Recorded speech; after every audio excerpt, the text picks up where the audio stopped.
No, you don't want to? Okay, then it's on the floor. Whoa.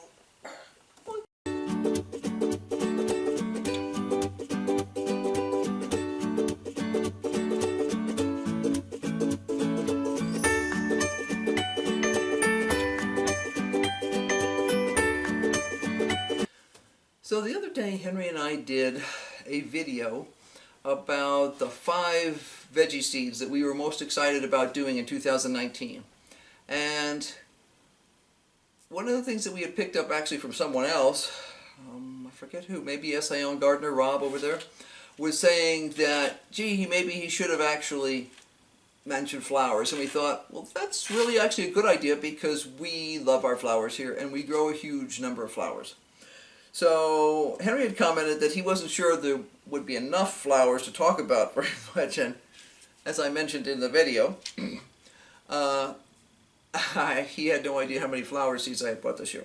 So I'm going to do the 5 most exciting annual flowers for 2019. Now, the difference between an annual and other flowers is that they are a one-shot deal. You put them in for one season and then they're gone. Some of them will reseed naturally, like marigolds. I have marigolds all over my yard because they've reseeded, and I generally don't pull them out unless they're being really annoying. These are plants that we're planting on purpose for the first time, or Isa just arrived. She could be anywhere in the house, and as long as she hears me in here, she has to come visit. She's hoping to get a sunspot, but I have the shades closed, so that's not going to give her a sunspot. Anyway, back to the annual flowers here. The first flower on my list this year is Jazzy. It's a zinnia, and I grew them for the first time last year, and I was absolutely blown away. I'm actually going to be growing, let's see, I think I have a total of 5 different types of zinnias, but the most exciting one is Jazzy. I don't know, it's going to sound odd, but it doesn't look like a zinnia. It has sort of a pattern on the petals that is more like something you would see in a gaillardia or something like that. So it's a sort of ziggy-zag pattern, multiple colors, very cool. Hi, Isa. I should have locked her out. Anyway, let's lift you down here. No, you don't want to? Okay, then it's on the floor. Whoa. Boink. Anyway, Jazzy was amazing. It has something that's just totally not like most zinnias, and the color combinations and stuff were just mind-boggling. So I knew I had to grow those again this year.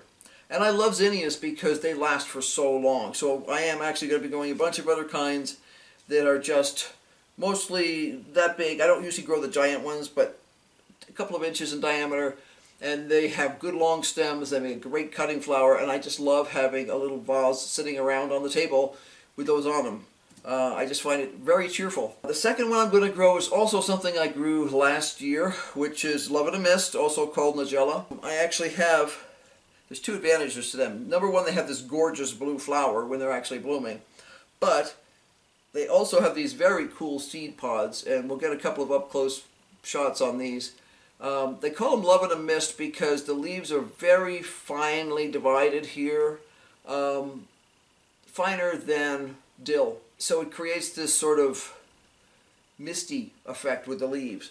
But when they're dried, they make these very cool flower arrangements. I could hear the seeds in there, and I did have at least one of these blow up in the garden last year, so I know there's some Love in the Mist where I don't want it. But they bloomed quite a lot. They bloomed the entire season, and then they create these very cool dried pods that are awesome for dried arrangements. And I'm not huge on drying like straw flowers and stuff like that, but I do like some of the more exotic looking cool dried things occasionally for sitting around in the winter time when you really would like to have something exciting on the table, but you don't want to be spending money on some sort of flower that you're not really that interested in at the grocery store. The third thing I'm going to grow is also actually in this bouquet here.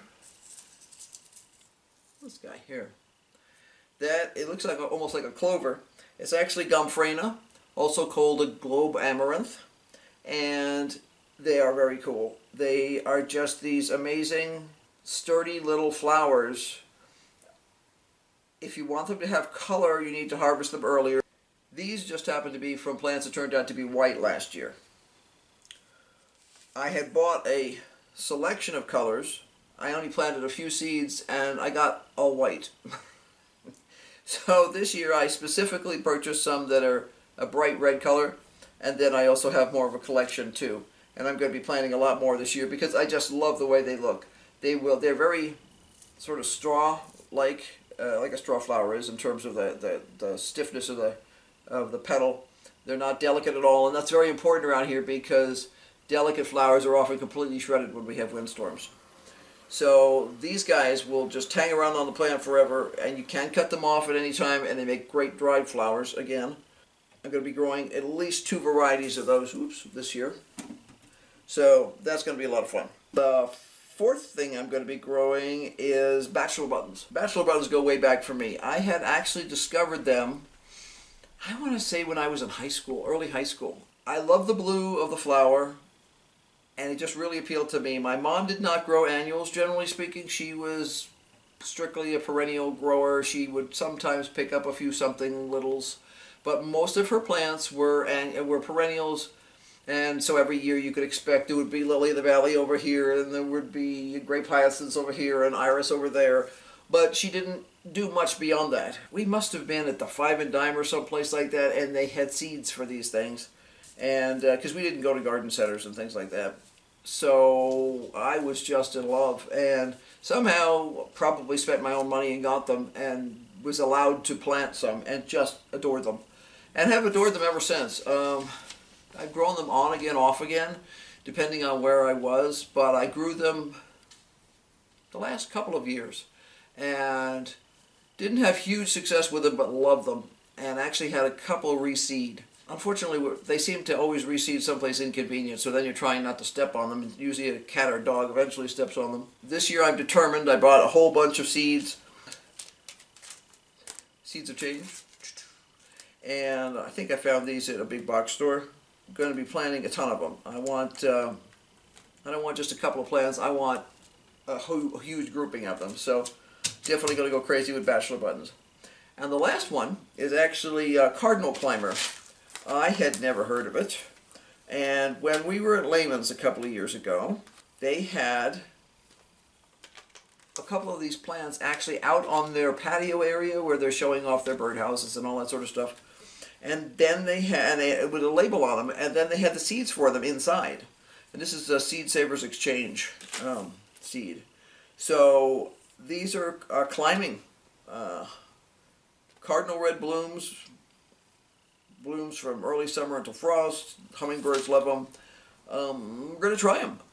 We have some sort of an arch, sort of a thing that goes over the gate going into our yard. And I was thinking that I would encourage these to grow along the fence and even up over the arch if it wants to. So it just seemed like a wonderful thing. They are a tiny little flower. I don't know if it actually says the size here. But my recollection seeing them there was a little bitty flower, like less than an inch, so not that big. But just really these bright spots, and we try to grow a lot of plants that hummingbirds really like, and other pollinators too, because hummingbirds are actually important pollinators for us. And decided that that was definitely going to be on the list this year. Now you may have noticed I didn't mention marigolds. We are growing marigolds. It's just we are growing like 5 different varieties. We have the seeds that we save ourselves, which grow into huge plants like this. We have the Gem series, which comes from Johnny's, which are very compact mounds of flowers that'll be covered with single-petaled marigolds. And then we have another variety, I don't even remember what it was, probably something short. But there's a lot of plants like that that reseed in our garden that we don't think of, and I can only list 5. I could have actually probably listed 10 or 15, but the idea was to keep it to the 5 we were most excited about. So I hope this inspires you guys to try something new, or even just to remember something that delighted you years ago and that you might want to grow again this year. And we'll try and keep you posted this summer as things grow and get eaten and do well and do poorly, so that you can see how the things we chose turn out. Have a great day and keep on growing in that garden. See you next time.